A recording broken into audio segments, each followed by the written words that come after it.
Alright, check out the lights, guys. It's working very well. We got the controller here. We could turn it on, off, on, and this is perfect for the pool. It's gonna light up the entire pool.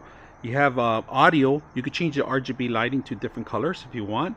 I like the auto. I just keep it different modes, and you could just change the speeds too. You could do the time.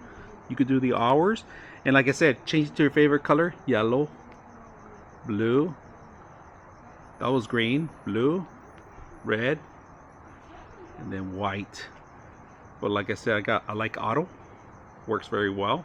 It changes RGB lighting. It changes underwater. On the app, you're able to change it to any color you want. You guys can see that. Move it around, and then you could change it and also add your own mic and music. Test 1 2 3, test 1 2 3, test 1 2 3, test, and it records it and it sends it back. You can put your own music.